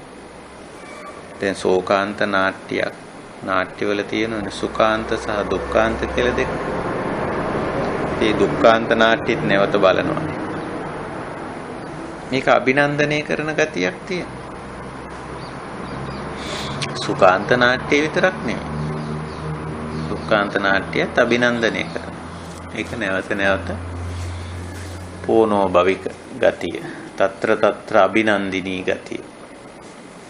ඒක තියෙනවා. ඒක ඔය තණ්හාවේ ස්වභාවය. ඉතින් ඒ තණ්හාව ඇති කරලි තණ්හා පත්‍ය උපාදාන අර විදියට උපාදානය කරනවා. ඊළඟට වේදනා පත්‍ය තණ්හා විඳීම නිසා ඔය අරමුණට නැඹුරු වෙන ගතිය. දැන් අපි තණ්හාව කියන එකට ගමු. අරමුණට නැඹුරු වෙනවා කියන අදහස. අරමුණ සමග බැඳීමක් ඇති කරගන්නවා කියන අදහස ගමු. තණ්හා එහෙම වෙන්නේ විඳීම නිසා. වේදනා පත්‍ය තණ්හා. එතකොට විඳීමත් එක්තරා සංසිද්ධියක්, ස්වභාවික සංසිද්ධියක්. දැන් අපි මේව හොඳද නරකද කියනවට වැඩිය හේතුඵල සංසිද්ධි හැටියට දකින්න අපි නිතරම උත්සාහ කරන්න ඕන. ඉතින් යමක හොඳ නැත්තම් හොඳ නැති එක අපි ඒකේ හේතුව බලලා ඒක ඉවත් කරන එක වෙනම එකක්. එය හොඳ දේ නම් ඒකේ හේතුව බලලා ඒක වැඩි කරගන්න එක වෙනම කාරණයක්. ඒක හේතුඵල સિદ્ધාන්තයට වඩා ඒක අයිති වෙන්නේ කර්ම સિદ્ધාන්තයට. කර්ම ධර්මතාවය. ඉතින් අපි මේ හේතුඵල ධර්මතාවය ඇතුලේ අපි බලන්නේ සිද්ධි අතර අන්තර් සම්බන්ධතාවය. කුමක් ඇති කල්ලි කුමක් පවතීද? කුමක් හට ගන්නකොට කුමක් හටගනීද? කුමක් වෙනස් වෙන්නට කුමක් වෙනස් වෙයිද? කුමක් නතර වෙන විට කුමක් නතර වෙයිද කියලා. ඉතින් ඒ සිද්ධි අතර අන්තර් සම්බන්ධියාව තමයි අපි මේ මොකක්ම බලන්නේ. ඉතින් වේදනා ඇති කල්ලි විඳීමක් ඇති කල්ලි බැඳීමක් ඇත. ඉතින් ඔන්න ඔතෙන්දී අපි ඔය පුරුකට එනකන් නැත්නම් ඔය සිද්ධි දෙකට අදාළ අවස්ථාවට එනකන් අපි විශේෂයෙන් මේ ප්‍රතිපදාව කියන දේ ඒ තරම්ම ඉදිරියට ගැනීමක් නැහැ. අපිට මේ ප්‍රතිපදාව හුඟක්ම ප්‍රතිපදාව කියන්නේ මෙතන මම විශේෂයෙන් අදහස් කරන්නේ මේ සතිපට්ඨාන භාවනා ක්‍රමය කියන එක. සිහිනුවන වීරිය සක්‍රියව තබා ගැනීම කියන කාරණේ අපිට පටන් ගන්න පුළුවන් හොඳම තැන මේ වේදනා කියන අවස්ථාව. විඳීම කියන අවස්ථාවේ විඳීම කියන අවස්ථාවේ අපි සිහිනුවන උපදින්න අවශ්‍යයි. ඒකයි වේදනානුපස්සනාවක් බුදුදහමේ උගන්වන්නේ. ඉතින් විඳීම කියන අවස්ථාවේ සිහිනුවන ඉපැද්දුවොත් අර බැඳීම වේදනාව විඳීම ප්‍රත්‍ය වේලා විඳීම නිසා ඇති වෙන බැඳීම මොන විදිහේ එකක් බවට අපිට පරිවර්තනය කරගන්න පුළුවන් වේද? ඒක රාග බන්ධනයක්, ද්වේෂ බන්ධනයක්, මෝහ බන්ධනයක් බවට පරිවර්තනය කරගන්නේ නැතුව ඒ බන්ධනේ ඊට වැඩි උපේක්ෂා සහගත ප්‍රඥා සම්පන්න අවබෝධාත්මක සම්බන්ධතාවයක් බවට ඒ සම්බන්ධතාවය පත් කරගන්න පුළුවන්. එතන සම්බන්ධතාවයක් නැහැයි කියනවට වඩා දැන් මේ ගැටලුව ඇති වෙන්නේ දුක ඇති වෙන්නේ බන්ධනේමද එහෙම නැත්නම් රාග බන්ධනේද? බන්ධනේමද ද්වේෂ බන්ධනේද? බන්ධනේද මෝහ බන්ධනේද? දැන් අපි මේ උදාහරණයක් ගමු. දැන් අපි අතර තියෙනවා කල්යාණ මිත්‍ර සම්බන්ධය කියලා එකක්. එතන බැඳීමක් තියෙනවනේ. බැඳීමක් තියෙනවා. එතකොට අපි එකිනෙකාව ආශ්‍රය කරනවා. එකිනෙකාගේ අවශ්‍යතාවන් වලට අපි හැකි උපරිම ආකාරයෙන් උදව් උපකාර කරනවා. එකිනෙකාගේ ජීවිත සකස් කරගන්න උපදෙස් අවවාද අනුශාසනා මඟ පෙන්වීම කරනවා. එතකොට මෙතන බැඳීමක් නැද්ද? බැඳීමක් තිබෙනවා. නමුත් ඒ බැඳීම යහපත් ආකාරයේ බැඳීමක් තියෙනවා. යහපත් ආකාරයේ බැඳීමක්. එතකොට එතන අපිට පුළුවන්කම තිබෙනවා මේ බැඳීම සම්බන්ධය විඳීමත් සමග ඇති වෙන සම්බන්ධය එතන විඳීම තුල සිහිනුවන උපද්දගත්තොත් මේ බැඳීම යහපත් එකක් බවට පත් කරගන්න. මිනිස්සු අතර තියෙන බැඳීම ඒක රාග බන්ධනයක්, ද්වේෂ බන්ධනයක්, මෝහ බන්ධනයක් බවට පත් කරගන්න නැතුව කල්යාණ මිත්‍ර සම්බන්ධයක් බවට පරිවර්තනය කරගන්න පුළුවන්. එතකොට අපි අතර සම්බන්ධයක් නැහැ නෙමෙයි. අපි අතර සම්බන්ධයක් තියෙනවා. අපි ආශ්‍රය නිශ්චය කරනවා. එකිනෙකාට උදව් උපකාර කරගන්න. සහයෝගය ලබා දෙනවා. නමුත් එතන තියෙන්නේ අර රාගී චේතනාව ද්වේෂයෙන් ඇති කරගත්ත බැඳීමක්, මෝහයෙන් ඇති කරගත්ත බැඳීමක් නෙමෙයි. ප්‍රඥාවෙන්, කරුණාවෙන් ඇති කරගත්ත කිසියම් සම්බන්ධතාවයක්.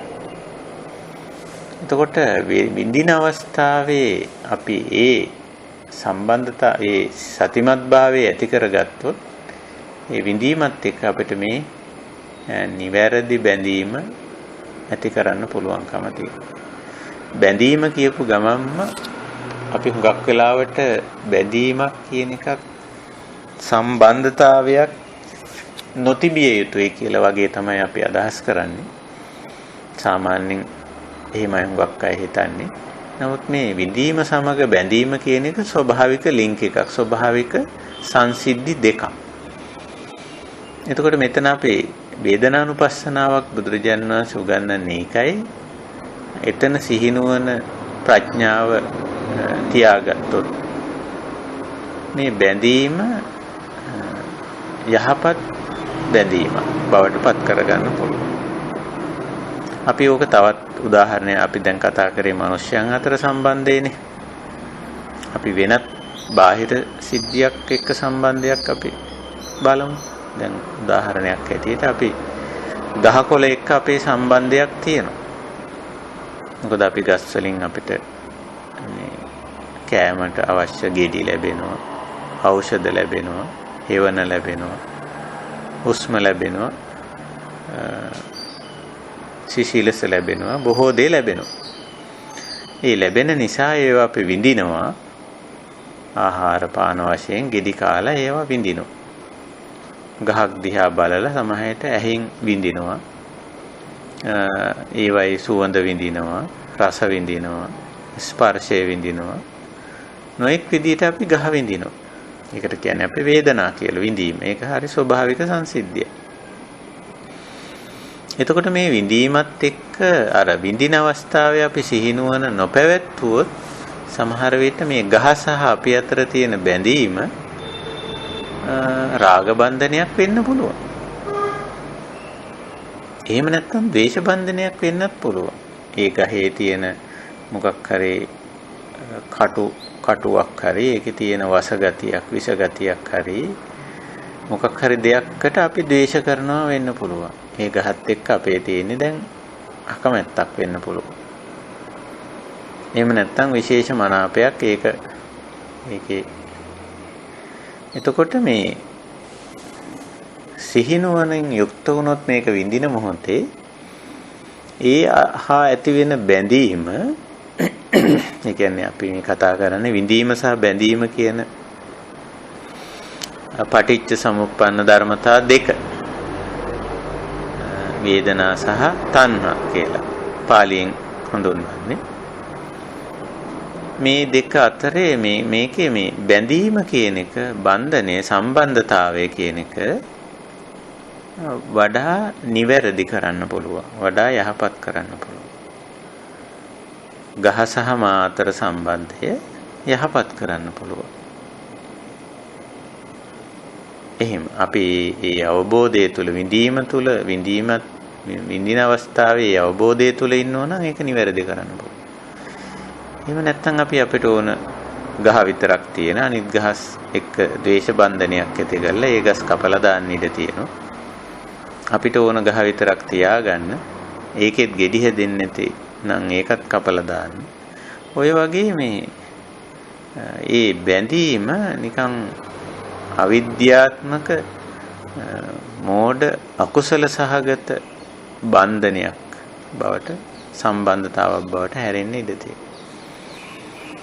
නමුත් අපි මෙතන විද්‍යාව තියනවා නම් මේ සබැඳියාව මේ වේදනා නිසා ඇති වෙන මේ තණ්හාව අපි ඒකට විඳීම සහ බැඳීම කියලා කියන්නේ. ඒක යහපත් කරගන්න පුළුවන්, නිවැරදි කරගන්න පුළුවන්. බොහොම ලිහිල් සම්බන්ධතාවයක්, ගැටලු ඇති නොවන සම්බන්ධතාවයක් බවට පත් කරගන්න පුළුවන්. දැන් විශේෂයෙන් මානව සම්බන්ධතා කියන ඒවා 100% නතර කරලා දමන්න පුළුවන්ද මේ ජීවිතේදී කියලා හොඳට කල්පනා කරලා බලන්න.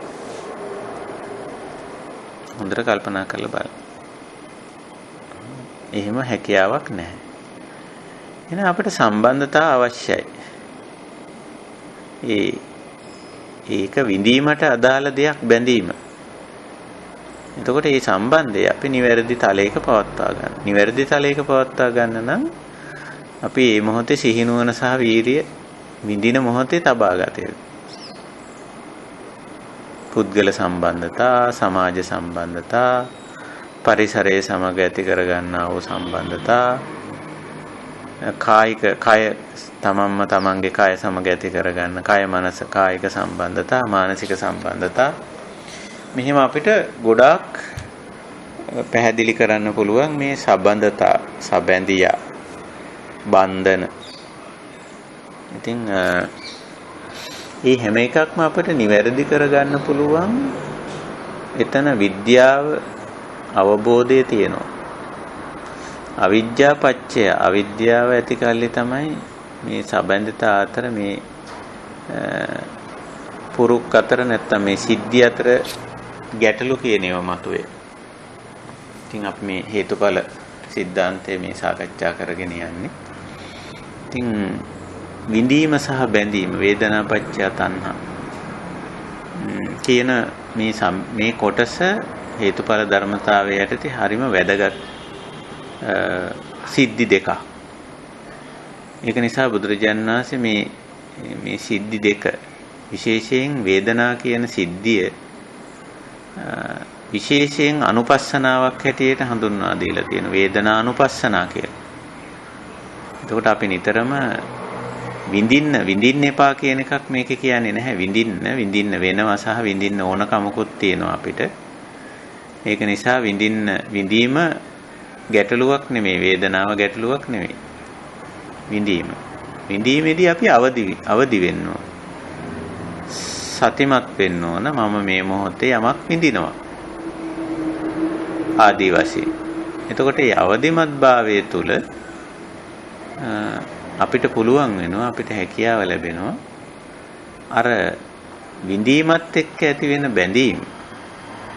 වේදනාපච්චය තණ්හා. දැන් මේ තණ්හා කියන එක ගැන අපිට ටිකක් අලුත් දැක්මක් තියෙන්න ඕන. මොකද අපි තණ්හා කියන එකට දීලා තියෙන්නේ ටිකක් නරක මූණක් දාලා තියෙන්නේ නිතරම. මේක බැඳීම කියලා ගන්න. මේ බන්ධනේ, මේ බැඳීම, මේ සබැඳියාව, සබඳතාවය යහපත් කරගන්න හැමතැනම. පුද්ගල සම්බන්ධතා, සමාජ සම්බන්ධතා, පරිසර සම්බන්ධතා, හුඟක් සම්බන්ධතා අපි ළඟ තියෙන ඒවා නැහැ කිව්වොත් ඉතින් ඒවා බොරුනේ. කවුරු හරි කියනවා නම් මට එහෙම කිසිම සම්බන්ධතාවයක් නැතුව ජීවත් වෙන්න පුළුවන් කියලා. ඒක ඉතින් බොරු. එහෙම පවතින්න බෑ. ඒ නිසා වැදගත් වෙන්නේ ඒකයි බුදුරජාණන් වහන්සේ මේ වේදනානුපස්සනාවක් ඉගෙනන්නේ. මේ බැඳීම සම්බන්ධතාවයේ එන්නේ විඳීමත් එක්ක. විඳීමක් නැති කිසිම තැනක බැඳීමක් නැහැ. විඳපු දෙයකට තමයි මේ කිසියම් මානසික නැඹුරුතාවයක්, මනසේ රුචිකත්වයක්, මනාපයක් ඇති වෙන්නේ. එතකොට ඒක ස්වභාවික සංසිද්ධියක්. ඒකෙදි අපි අවබෝධ කරගන්න අවශ්‍යයි. මේක ස්වභාවික දෙයක්. නමුත් මෙතන මේ සබැඳියාව යහපත් විදිහට තිබිය යුතුයි කියලා. ඒක තමයි තාම වැදගත් වෙන්නේ. එතන අවිද්‍යාව තිබුණොත් ඒ සබැඳියාව අයහපත් වෙනවා. විද්‍යාව තිබුණොත්, අවබෝධය තිබුණොත් ඒ සබැඳියාව යහපත් වෙනවා. අපිට වැදගත් වෙන්නේ සම්බන්ධතාවයේ අතහැරලා දැමීමද, සම්බන්ධතාවයේ යහපත්ව තබා ගැනීමද? අන්න ඒක අපි කල්පනා කරලා බලන්න අවශ්‍යයි. මේ හේතුඵල ධර්මතාවයේ යටතේ.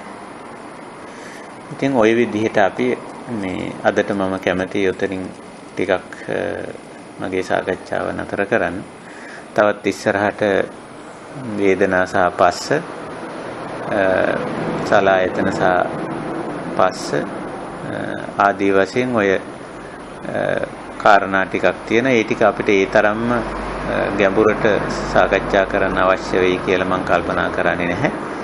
ඒ ටික බොහෝම සරල සංසිද්ධි ටිකක්, ස්වභාවික සංසිද්ධි ටිකක් අපේ වර්තමාන ජීවිතේ ඇති වෙන. ඉතින් ඒ ටික අපේ සිද්ධි හැටියට තේරුම් ගන්න පුළුවන්. නමුත් අපිට හුඟක් වැදගත් වෙන සිද්ධි දෙක මේ වේදනා සහ තණ්හා කියන දෙක. එතකොට අර තණ්හා කියන එකට අපි දැන් ගත්ත වචනේ බැඳීම කියලා. බැඳීම යහපත් වුණොත් ඒක උපාදානයට යන්නේ නැහැ. බැඳීම අයහපත් වුණොත් තමයි උපාදානයට යන්නේ. ඒකයි ඔය තණ්හා පත්‍ය උපාදානං කියන්නේ. එතනත් දැන් කල්යාණ මිත්‍ර බැඳීමක, කල්යාණ මිත්‍ර සම්බන්ධයක් තුල උපාදානයකට යෑමක් නැහැ. පරිසර සාධකයක් වුණත්, වෙනත් බාහිර දෙයක් වුණත් ඒකේ යථා ස්වභාවය අවබෝධ කරගෙන ඉන්න ඕන. ඒකත් එක්ක අර අයථා සම්බන්ධය කියන එකනේ අපි උපාදාන කියන වචනයට පාවිච්චි කරේ. ඇලීම, ගැටීම, මුලාව කියන එකනේ. ඇලීමකට, ගැටීමකට, මුලාවකට යන්නේ නැහනේ. කල්යාණ මිත්‍රෙක් එක්ක කල්යාණ මිත්‍ර සම්බන්ධයක් තියෙනවනේ. පරිසරයේ වුණත් ඒකේ ස්වභාවය හොඳින් අවබෝධ කරගෙන තියෙනවා නම් ඒකත් එක්ක ඇලීමකට, ගැටීමකට, මුලාවකට යන්නේ නැහැ. උපාදානයකට යන්නේ නැහැ. එතකොට මේ තණ්හා උපාදාන බවට හැරෙන්නේ මේ තණ්හා කියන එක නැත්තම් මේ බැඳීම කියන එක අයහපත් තත්වයෙන් පවතින අවස්ථාව. එතන අවිද්‍යාව තියෙන කොටයි. විද්‍යාවෙන් අවබෝධයෙන් පවත්වා ගන්නා වූ සබඳියාව තුළ උපාදානයකට නැත්තම් දැඩි බැඳණයකට වර්ධවා ඇති කර ගන්නා වූ බැඳීමකට යොමු වෙන්නේ නැහැ. ඒ නිසා අපිට මේ හේතුඵල ධර්මතාවය ඇතුළේ හුඟක්ම වැදගත් වෙන සිද්ධි දෙක වෙනවා මේ විඳීම සහ බැඳීම කියන දෙක. වේදනා තණ්හා දෙක. විඳීම කියන සංසිද්ධිය අපිට වළක්වන්න පුළුවන් එකක් නෙමෙයි. නතර කරන්න පුළුවන් එකක්, අහක දාන්න පුළුවන් එකක්, අක්‍රිය කරලා තියන්න පුළුවන් එකක් නෙමෙයි. මේ මොකද ඇහැ කන නාසය දිවකය මනස කියන මේ ඉන්ද්‍රිය ඇති කල්ලි සහ ඒවා සක්‍රීය කල්ලි අරමුණු හිතට වදිනු. පස්ස කියලා අපි ඒකට කියන්නේ. ඉතින් පස්සපච්චය වේදන. ඒව සිද්ධ වෙනවා. ඒක හේතුඵල ධර්මතාවයක්. ඉතින් මේ ඉන්ද්‍රිය සහ අරමුණු ඇති කල්ලි විඥානයේ ඇති කල්ලි තින්නම් සංගති පස්සෝ කියලා අපි ඒව දන්නවා. ඉතින් ඒක සිද්ධ වෙනවා. ඒක ස්වභාවික සංසිද්ධියක් නේ. ස්වභාවික සංසිද්ධිය ඇතුලේ අපිට පුළුවන්කම ලැබෙනවා, හැකියාව ලැබෙනවා මේ අර සිද්ධිය ඇතුලේ සිහිනුවන පිහිටවාගෙන ඒකෙන් ඇතිවෙන අහිතකර බන්ධනේ වළක්ව ගන්න. එතන තමයි ප්‍රධාන වශයෙන් ඔය තස්සායේව තණ්හාය අශේෂ විරාග නිරෝධෝ චාගෝපටි නිස්සග්ගෝ මුත්‍ති අනාලයෝ වශයෙන් බුදුරජාණන් වහන්සේ නිරෝධ සත්‍ය පැහැදිලි කරන අවස්ථාව. දැන් මේ නිරෝධ සත්‍ය බොහෝ වෙලාවට තණ්හාව ඉතිරි නැතිවම අවසන් කිරීම කියලානේ අපි මේක පරිවර්තනය වෙන්නේ. එතන මේ කියන්නේ අර රාග බන්ධන, දේශ බන්ධන, මෝහ බන්ධන ඉතිරි නැතිව අවසන් කිරීම ගැන මේ කියන්නේ. නැතුව බැඳීම් කියන ඒවානේ අපේ සබැඳියා දැන් කල්යාණ මිත්‍ර. එහෙමනම් බැඳීම ඉතිරි නැතිවම අවසන් කරනවා කිව්වොත් එහෙනම් කල්යාණ මිත්‍ර සම්බන්ධයත් ඉතිරි නැතිවම අවසන් කරන්න වෙනවනේ. ඒකයි මෙතන අපි තේරුම් ගන්න ඕන දේ තමයි මේ බැඳීම් අවසන් කරනවා කියව මේකෙන් හුඟක්ම අදහස් කරන්නේ මේ රාග බන්ධන, දේශ බන්ධන, මෝහ බන්ධන කියන ඒ. ඒ රාග බන්ධන ඇති නොවෙන්න නම් අර වින්දනයේදී, විඳීමේදී අපි සිහිනුවන උපද්දගෙන ඉන්න ඕන. ඒකයි තියෙන්නේ. ඉතින් ඔය ඔතනින් අපි අදට අපේ මගේ සාකච්ඡා කොටස මම නතර කරනවා. ඉතින් වෙනද වගේම අපි මේ සාකච්ඡා මණ්ඩපය විවෘත කරනවා අපේ සාකච්ඡාවට එකතු වෙලා ඉන්න අපේ කල්යාණ මිත්‍රයන්ට මේ හේතුඵල සම්බන්ධතාවය නැත්නම් හේතුඵල સિદ્ધාන්තේ නැත්නම් හේතුඵල ධර්මතාවය අපි ටිකක් මේ සාකච්ඡා කරමින් යන්නේ.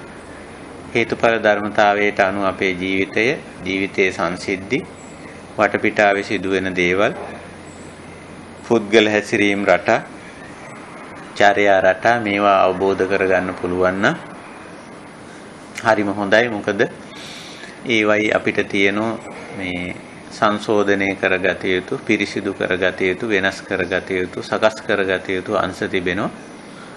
ඒවා සංශෝධනයේ පිරිසිදු කරගන්න, සකස් කරගන්න, වෙනස් කරගන්න හැකියාව ලැබෙන්නේ ඒවයි මේ හේතුඵල සම්බන්ධතාවය දැනගත්තොත්, දැකගත්තොත් පමණයි. එහෙම නැත්තම් මේ දේ කරගන්න අපිට හැකියාවක් ලැබෙන්නේ නැහැ. ඒකයි ස්වභාවය. ඉතින් ඔන්නෝමයි මේ හේතුඵල සම්බන්ධතාවයේ ඇති ප්‍රයෝජනීය වැදගත්කම. අපි තවත් මේකේ කොටස් ටිකක් ඉදිරියට තියෙන ඒවත් අපි ඉදිරි සාකච්ඡාවකදී කතා කරන්න බලාපොරොත්තු වෙමු. ඉතින් අදට මේ ඔය මගේ විස්තර කිරීම මම ඔතකින් නතර කරන්න කැමතියි. ඉතින් අපිට පුළුවන් එහෙමනම් මේ සාකච්ඡා මණ්ඩපයට යමු වෙන්න. ඒකම අපේ ඉදිරි සාකච්ඡාව අපිට ඉදිරියට එන සතියන්තය නිසා අපිට ටිකක් ඉදිරි දවස් 3ෙම සාකච්ඡාව පවත්වන්න නොහැකි වෙනවා. අපි නැවතත් 21 වෙනිදා තමයි සඳුදා දවසේ තමයි සාකච්ඡාව කරන්න බලාපොරොත්තු වෙන්නේ. ඒකත් මේ වෙලාවේ මතක් කරන්න ඕනේ. හොඳයි, එහෙනම් අපි මෙතෙන් සිට ඉතිරි කාලය අපි මේ හෝරා දෙකක් වගේ මේ සඳහා ගත කරනවා සාමාන්‍යයෙන්. ඉතිරි කාලය අපි කතා බහ කරමු හේතුඵල ධර්මතාවය පිළිබඳ අපේ කල්යාණ මිත්‍රයන්ගේ අදහස් උදහස් යෝජනා සාකච්ඡා ඒ වගේම ගැටලු ප්‍රශ්න ආදී තියෙනවා නම් අපි ඒවා සාකච්ඡා කරන්න මෙතෙන් සිට කාලය ගමු.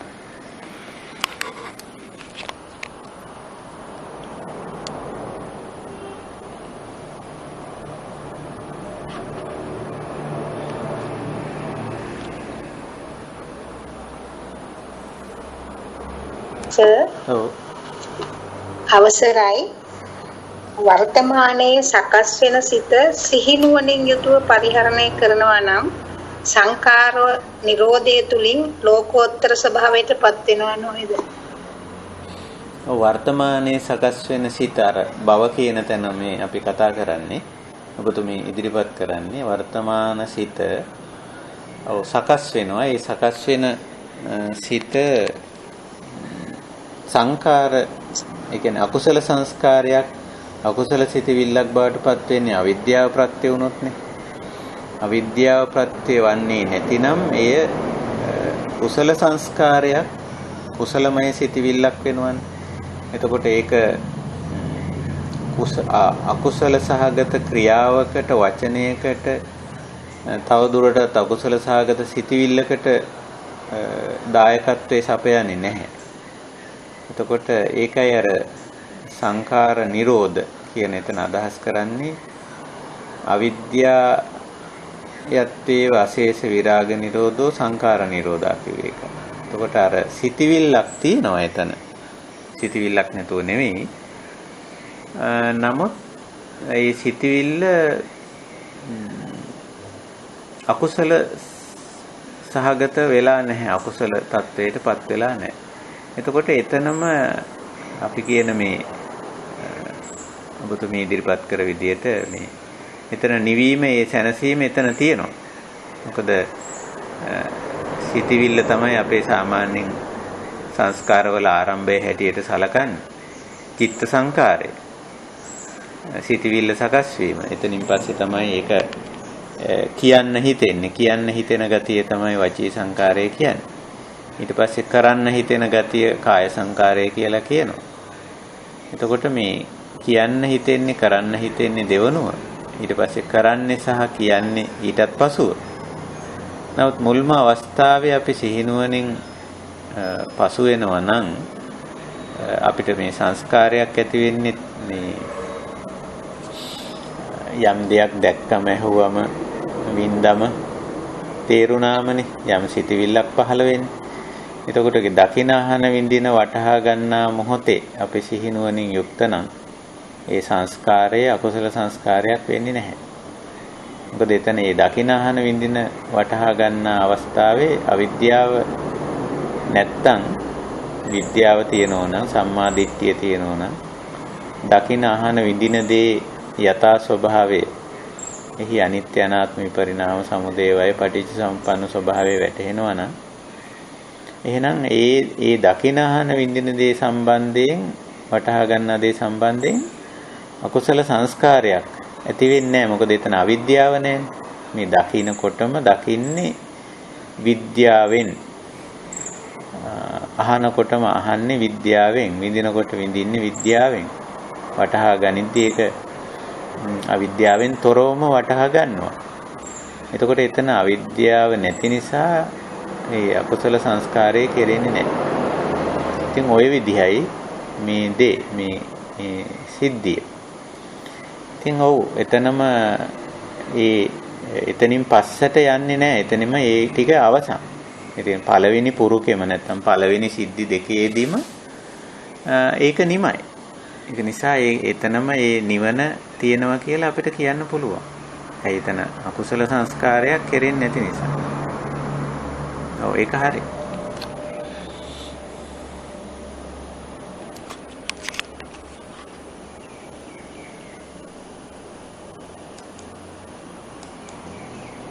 ඉස්සරේ ස්වාමීන් වහන්සේ ඔව්. දැන් අපි බණක් අහනකොට ඒක ඒ සමහර බණවල අපිට නැවත නැවත අහන්න හිතෙනවා. හ්ම්. ඒ වගේ වෙලාවට සියුම් බැඳීමක් නැද්ද? නැවත නැවත ඇසීමට ඇති ආසාවක් ඇති වෙයි. ඒක උපාදානයක් වෙන්නේ නැද්ද ස්වාමීන් වහන්සේ? ඒක මේ කුසල ඡන්දය දැන් කුසල ඡන්දයේදී ස්වභාවය දැන් කාම ඡන්දය සහ කුසල ඡන්දය කැමැත්ත කියන එකේදී වෙනස වෙන්නේ දැන් අවබෝධයෙන් යමක් විඳිනකොට යමක් නැවත නැවත විඳින අවස්ථාවක් තියෙනවා අනවබෝධයෙන් අවිද්‍යාවෙන් සහ විද්‍යාවෙන්. ඒක දැන් අපි අවබෝධයෙන් යමක් විඳිනකොට නැවත නැවත එතන ඒ දේ නැවත විඳින්න ලැබුණයි කියලා උද්දාමයකුත් නොලැබුණයි කියලා තැවීමකුත් නැහැ. මොකද අපි දන්නවා මේ දේ නැවත විඳීම අවශ්‍යයි. එහෙත් මේක හැමතිස්සෙම අපි විඳින්න අවශ්‍ය විදිහටම මේක නැවත නැවත අහන්න හෝ දකින්න හෝ විඳින්න හෝ නොලැබෙන්න පුළුවන්. එතකොට මේ අවබෝධය තුල අපි නැවත නැවත දැක්කට ඇහුවට වින්දට වටහා ගත්තට එතන ක්ලේශ ගතියක් නැහැ. දැන් දහම් සාකච්ඡාවක් වුණත් අපි නැවත ඇසීමේ අවශ්‍යතාවයක් තියෙනවා. ඒක නිසා අපි නැවත අහනවා. හැබැයි ඒක අහන්න නොලැබුණා කියලා ප්‍රශ්නයක් නැහැ. දැන් අපි ඕක තවත් උදාහරණයක් ගත්තොත් දැන් ආහාරයක් අපි නැවත නැවත ආහාරයට ගන්නවනේ. නැවත නැවත කරන දේවල් තියෙනවා. කෝනෝ භවිකව කරන දේවල් නැවත නැවත. හැබැයි ඒක අවබෝධයෙන් කරනවා නම් ඒක නැවත කරන්න ලැබුණා කියලා උද්දාමයකොත් නැවත කරන්න නොලැබුණා නැවත දකින්න නැවත අහන්න නැවත විඳින්න නොලැබුණා කියලා තැවීමකුත් නැහැ. මොකද අර නැවත කරත් ඒක අවබෝධයෙන් කරන්නේ. අන්න එතන තමයි ඔය නැවත නැවත කිරීම එක සැරේටම තණ්හාව නැත්තම් ඒක අකුසලයක් කියන තැනට යන්න එපා. නැවත නැවත කිරීම අපේ ජීවිතයේ ඕනතරම් දේවල් අපි නැවත නැවත කරනවා. කරන්න වෙනවනේ. එතකොට මේ නැවත නැවත කරන එක අපි විද්‍යාවෙන් යුක්ත නම් අවිද්‍යාවෙන් තොරව කරනවා නම් ඒ නැවත නැවත කෙරුණත් නැවත නැවත නොකෙරුණත් ප්‍රශ්නයක් නැහැ. අර අවිද්‍යාවෙන් යුක්ත නම් නැවත නැවත කෙරෙනකොට උද්දාමයට සහ බැඳීමට යනවා. නැවත නැවත කරන්න ගිහිල්ලා ඒක කරගන්න බැරි වුණාම තැවීමට සහ ගැටීමට යනවා. ඔය එකකටවත් යන්නේ නැහැ. නැවත නැවත කිරීමක් සිද්ධ වුණාට ඒක විද්‍යාවෙන් කෙරෙනවා නම් ඒක අනිත්‍ය දෙයක් අනාත්ම දෙයක් ආදී වශයෙන් ඒ විදිහට දැකලා ඒ දේ තුල ඒක නැවත නැවත කෙරෙනවා නම් අර ගැටලු දෙකම ඇති වෙන්නේ නැහැ. ඊමණසනන්සිට පැහැදිලි වංශිත ගොඩක්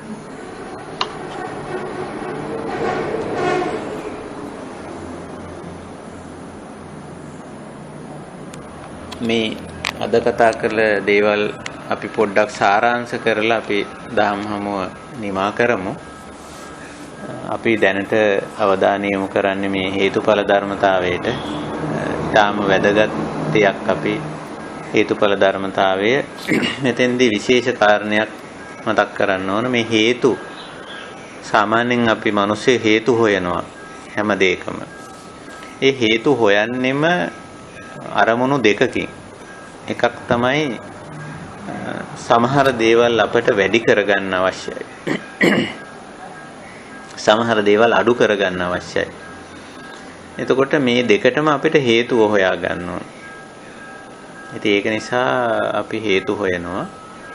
හැබැයි මෙතෙන්දී විශේෂ දෙයක් තියෙනවා බුදුදහමේ පෙන්නන මේ හේතු හැම හේතුවක්ම අනිත්‍යයි අනාත්මයි. ඒ කියන්නේ අපිට ඕන හැටියට සමහර හේතු යම් ආකාරයකට වෙනස් කරගත හැකි ස්වභාවයක් තියෙනවා. නමුත් ඇතැම් හේතු වෙනස් කරන්න බෑ.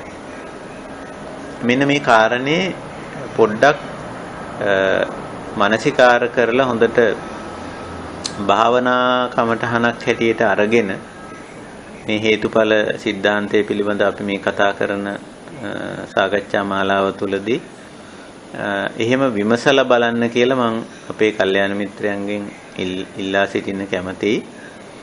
අපි හුඟක්ම හේතු හොයන්නෙම ඒ හේතුව අපිට අවශ්‍ය පරිදි වෙනස් කරගන්නට. හේතුව හොඳ නම් ඵලය හොඳ නම් ඒ හේතුව අපි කරන්නේ වැඩි කරගන්න. එතකොට ඵලය වැඩි වෙන බව අපි දන්නවා. ඵලය නරක නම් අපි උත්සාහ කරන්නේ හේතුව වෙනස් කරගන්න. එතකොට ඵලය වෙනස් වෙන බව, ඵලය නතර වෙන බව. ඉමස්ස නිරෝධා ඉදන් නිරුජ්ජති. මේක නතර වෙනකොට මේකත් නතර වෙනවා. ඒක නිසා මේ ඵලය අයහපත් අහිතකරයි. ඒක නිසා අපි මේකේ හේතුව අයින් කරලා ඵලය අයින් කරගමු කියන තැන. ඉතින් ඕකත් ස්වභාවික දෙයක්. අපිට සමහර දේවල් වැඩි කරගන්න අවශ්‍යයි, දියුණු කරගන්න අවශ්‍යයි. සමහර දේවල් නතර කරගන්න, වෙනස් කරගන්න අවශ්‍යයි. ඉතින් ඒ අවශ්‍යතාවයේ සලකා තමයි අපි හුඟක් වෙලාවට සාමාන්‍ය ජීවිතය තුළ ඇති කරගන්නේ මේ හේතු සොයන ගතිය, හේතු විමසන ගතිය ඇති වෙන්නේ.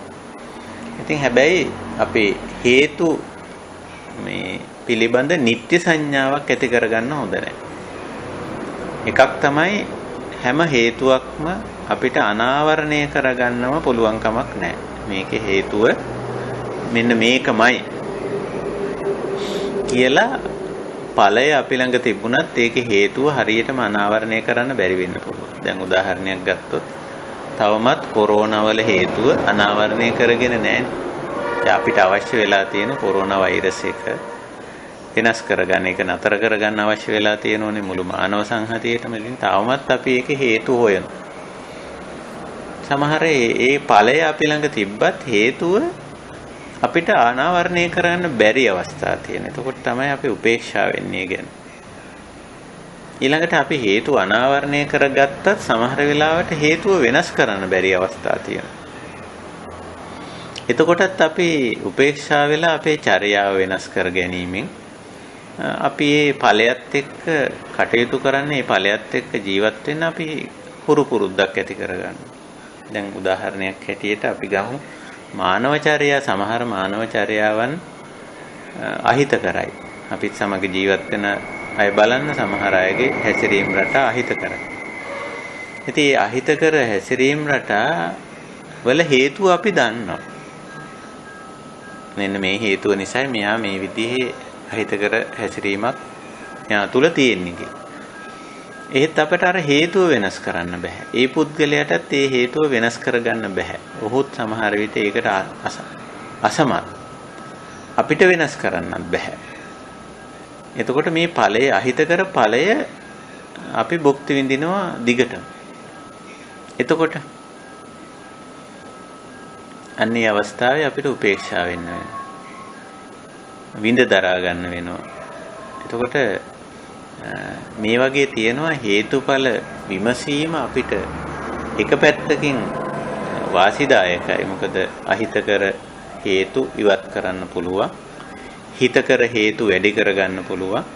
ඒ වගේ ඵලදායීතාවයක් මේකේ තියෙනවා. බුදුරජාණන් වහන්සේත් ගත්තේ ওই අර්ථ දෙකෙන්. දැන් අකුසල හේතු පෙන්නුවේ අකුසල හේතුව ඉවත් කරගන්න. කුසල හේතු පෙන්නුවේ කුසල හේතු වැඩි කරගන්න. ඒ බුදුරජාණන් වහන්සේත් ඒ හේතු පෙන්නුවේ හේතුඵල સિદ્ધාන්තය ගත්තේ ඒ සඳහා. ඒකට අපි තේරුම් ගන්න ඕන මේ අකුසල හේතු කුසල හේතු කියලා දෙකක් තියෙන. මේවයි අකුසල හේතු තියෙනවා, නැත්නම් අයහපත් ඵලවල හේතු තියෙනවා. සමහර ඒවා අපිට 100% වෙනස් කරන්න බෑ. එතකොට අපි ඒක අවබෝධ කරගෙන උපේක්ෂා වෙන්න සිද්ධ වෙනවා. සමහර හේතු තියෙනවා අපිට වෙනස් කර හැකි. හේතු අනාවරණය කරගන්නත් පුළුවන්. සමහර ඒවා අනාවරණය කරගන්නත් බෑ. අනාවරණය කරගත්තත් හේතුව වෙනස් කරන්නත් බෑ. ඉතින් අන්න ඒ වගේ දේවල් එක්ක අපි බොහොම අවබෝධයෙන්, ප්‍රඥාවෙන්, උපේක්ෂාවෙන් කටයුතු කරනවා. ඒ නිසා හේතුඵල સિદ્ધාන්තය අපිට පැති ගණනාවකින් අපේ සාමාන්‍ය ජීවිතයේ පුද්ගල සම්බන්ධතා, සමාජ සම්බන්ධතා, පරිසර සම්බන්ධතා, ලෞකික ජීවිතය මේවා යහපත් ආකාරයෙන් ගෙනියන්න. උදව් වෙනවා. ඊළඟට මේ කර්ම වෙනස් කර ගැනීමෙන් කර්මඵල වෙනස් කරගන්න අපිට උදව් වෙනවා. ඊළඟට භව විභව කරගන්න නැත්නම් භව නිරෝධ කරගන්න අපිට මේක උපකාරී වෙනවා. ඒක නිසා බොහෝ පැති වලින් හේතුඵල સિદ્ધාන්තය අපිට ඵලදායී වෙන ප්‍රයෝජනවත් වෙනවා. ඒ විදිහට බලලා ඒ විදිහට දැකලා ඒ විදිහට වටහාගෙන අපි මේ හේතුඵල સિદ્ધාන්තයේ සමග කටයුතු කරමු. මේක පුදු දැනුමක් බවට පත් වෙලා ප්‍රමාණවත් නැහැ. අපි හේතුඵල අනාවරණය කරගත්තම ඒ හේතුඵලත් එක්ක එතන ඉඳලා කටයුතු කරන්න තරම් අපි යම්කිසි පුහුණුවක් යම්කිසි හැකියාවක් දක්ෂතාවයක් අපි තුල ඇති කරගන්න ඕනේ. මේක භාවනාත්මක දෙයක් බවට අපි පරිවර්තනය කරගන්න අවශ්‍යයි. ඉතින් අන්නේ විදිහට මේ කාරණේ ගැන සැලකිලිමත් වෙමු. එහෙමනම් හොඳයි අපි මේ හේතුඵල ධර්මතාවය යටතේ තවත් සාකච්ඡාවක් දෙකක් වගේ කරන්න අපි බලාපොරොත්තු වෙනවා. ඒවා ඉදිරියේදී අපි කතා බහ කරමු. එතකොට අපි ඉදිරි දවස් 3 මුණ ගැහෙන්නේ නැහැ. 18 19 20 දිනවල මුණ ගැහෙන්නේ. අපි නැවත 21 වෙනිදා මුණ ගැහෙන්න බලාපොරොත්තු වෙනවා. සතියන්තවල අපිට යෙදিলা තියෙන වෙනත් බණ භාවනා කටයුතු ධර්මයේ පිළිබඳ වැඩ කටයුතු නිසා. එහෙමනම් අපි අදට අපේ සදහම් හමුව නිමා කරනවා. මේ හේතුඵල સિદ્ધාන්තය අවබෝධ කරගෙන ඒ තුලින් අපේ නිවන් මඟ වඩාත්ම හොඳින් විවර කරගන්න සාමාන්‍ය ජීවිත උනත් වඩාත් යහපත් විදියට පවත්ව ගන්නට අපේ කල්යාණ මිත්‍ර අපි හැමදෙනාටම ශක්තිය ධෛර්ය වාසනාව උදා වේවා කියන උතුම් අධිෂ්ඨානයෙන් අදත් අපේ සදහම් හමුව නිමා කරනවා. හැමදෙනාටම තෙරුවන් සරණයි.